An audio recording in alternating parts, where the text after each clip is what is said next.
next we're doing is a portrait, again using the Britto style. And I thought we'd start off by doing a portrait of Captain, or now Colonel, Tom Moore, because we're seeing a lot of his face everywhere. And this is an initial one I did of his. Now, what is really fun about Britto's style is that he uses all these lovely colourful styles and backgrounds. So once you've got your picture, the world is your oyster in terms of the colours and the patterns you can use. The one thing that Britto always uses is he loves to use a heart. It's a sort of trademark. You can see on everyone here a heart and a circle. I haven't actually done it on his because I put the heart in as if it was his medals, and then I used the medal material as part of his suit, and I tried to integrate the rainbow somehow. But once you've got your line design and the actual face design, then you can choose and use all the colours and the ideas, the different patterns. You can be very, very creative with that.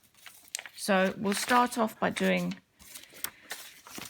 Tom, and then we'll be doing, I'll just show you how to do another portrait, but really the rules are the same. The first thing you do is his head. Now, in terms of Captain Tom, his head is probably going to be slightly longer.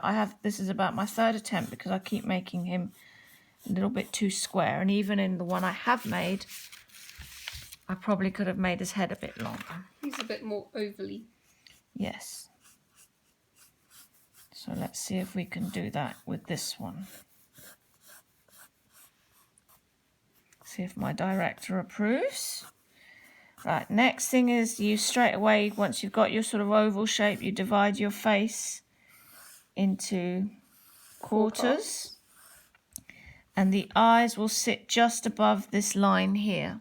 So just above the halfway line of the face, because the forehead is bigger than you think. Yes. Now, Sir Tom is an elderly gentleman, so his eyes are actually quite small. So we're going to make sure that we don't make them too big, sit on the line, because that helps give the idea of a more elderly person.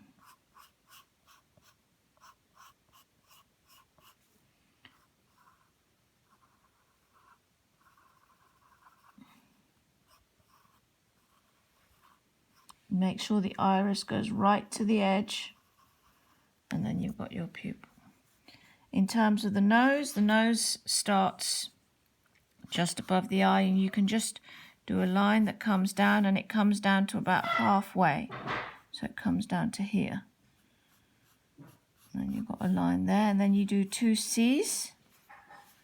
One this way, and then a backward C, or basically another semicircle, two semicircles, however you want to see it.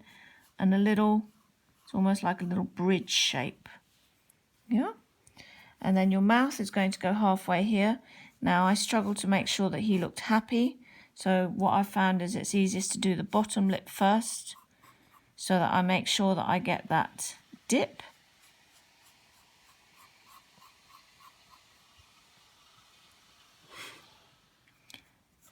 And then here, so you just want to make sure that he's looking the happy man. Don't make the bottom lip look too thick though, otherwise your smile, like the actual mouth part, it's very difficult to get a flat bottom. It's very difficult to get the smile. Okay. The top, actually, it needs to have a little sort of almost like some bird's wings in it. Okay. I think there he'll look quite happy. Now, at the moment, this still looks quite a young person because we haven't added any of those dreaded wrinkles, but we'll do that with our black pen. The first thing you do next is the ears. Here, so the ears come just above the eyes. You can see it here. They're starting just above his eyes. And then they finish right at the nose. And they finish just down at the nose. It always seems that the older you get, your ears get bigger, but I actually think it's maybe your... Or it might just be gravity pulling them down like the rest of the wrinkles. I think it's your head shrinks a little bit, maybe. I don't know. Or it could be gravity pulling them down. I think it might be gravity, yes. Like the wrinkles.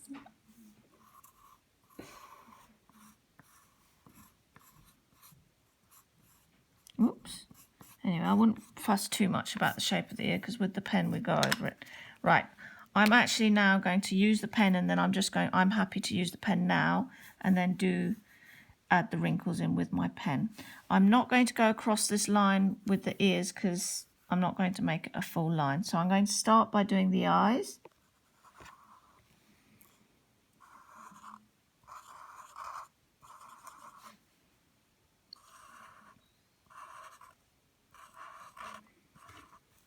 And the line for the nose.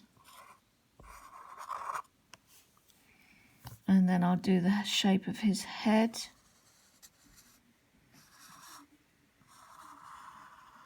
Whoops, he's gone a little bit, that's fine. Once I do the hairline up. Yeah.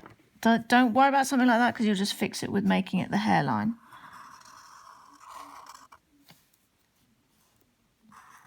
His other ear, try and get them as symmetrical as possible, but don't worry too much. Again, that can just be his. Okay, so now I'm going to do his mouth line.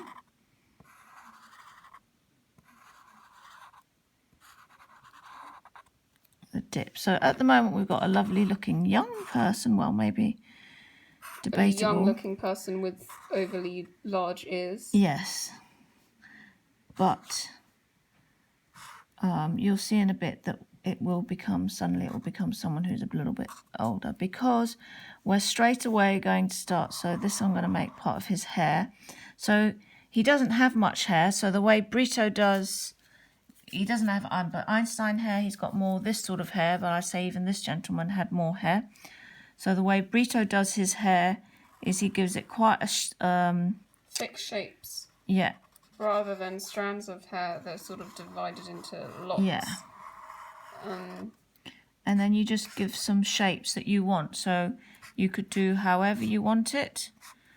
I chose to do some sort of diagonals, but you don't have to do them all as diagonals. You can do a few. And you can cover every single shape in a different colour. Yeah. So you can see with this little boy, he has lots of different colours in his hair, like ranging from pink to almost black and like yellow. Nelson Mandela has purple. You know, all the hair has like a bunch of different colours. Don't forget the eyebrows. Yeah, so now it's not just the eyebrows, there's a line that is basically your eyelid that comes above the eye, that's really important. And then you've got your eyebrows. Now, you can make them as you want, really. He doesn't have many, but we will add some in, but not make them too thick, because you can't really see his that much. Again, the shape of the eyebrows is very personal to usually the person you're doing, but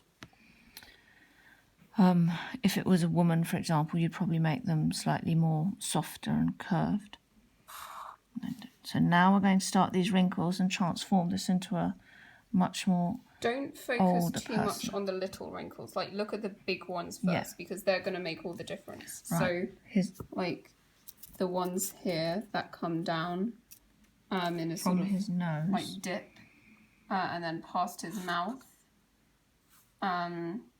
The ones like around his chin, the ones by his eyes, and he doesn't actually have that many on his head, but they're very faint, so I wouldn't do too many on the forehead. Like, don't over wrinkle him. No, it looks scary to the picture if he has too many wrinkles, and we know he's not a scary man, he's a lovely man. So that's like good on the face, and then only a couple of wrinkles around the top. I feel he's got some coming up here like this. It's very smooth forehead. And that's pretty much it on his forehead, really. Yeah, maybe something coming up along here. And then his glasses.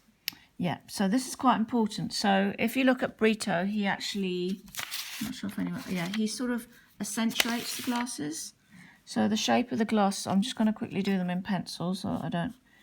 They go just under the eyebrow, to the nose, and well under the eyes. They're a rectangle. Okay. So just under the eyebrow, I'm going to do mine across here. Then down. And they come round a bit. And across. And then that goes over. And then you do the same thing. And then I try and, once I've got that shape on this side, I'm going to try as best as I can to keep that same shape there. And then I come down. And then I go straight from the top up to the back of the ear. And you might want to just make them nice and thick so that they're a bit thicker than your wrinkles. Okay. And there you go with that. And then it's time for his suit. Yeah, so his suit, because he's an elderly gentleman, in a way his head's carried a little bit more low. Oh, I'm just going to add under his chin. His head is a bit lower, so his suit is actually going to start up here and just under here. I know normally if you had someone young, then you might have them a bit low down. And then you just do, yeah, you'd have a neck. But we're literally not giving him a neck, although he, of course, does have one. And then you're just going to do his lapels for his suit, which come down here. And then you do a little V. And across. And the same here. And then you've got the V for his shirt, which comes down here like this. Sort of a curvy V. Yeah, it's just got a bit of a curve in it. And then one line for his shirt. Another line for his shirt, doesn't need to match.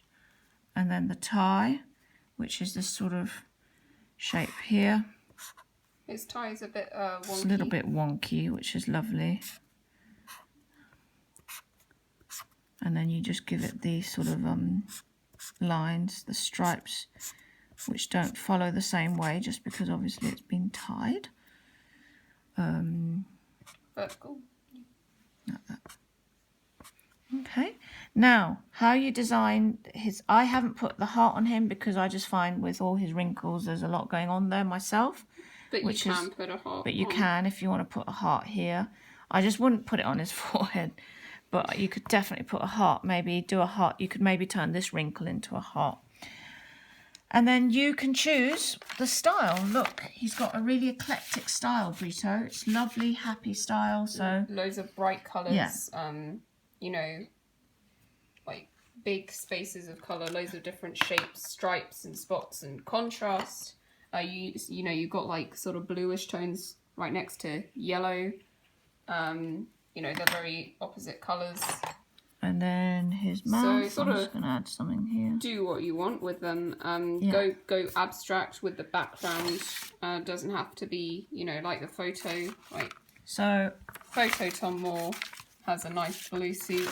Our Tom Moore has just slightly rainbow. Eccentric one. And again, you'll see Brito style. Nothing would be normal. It's all using about colour, shape and pattern.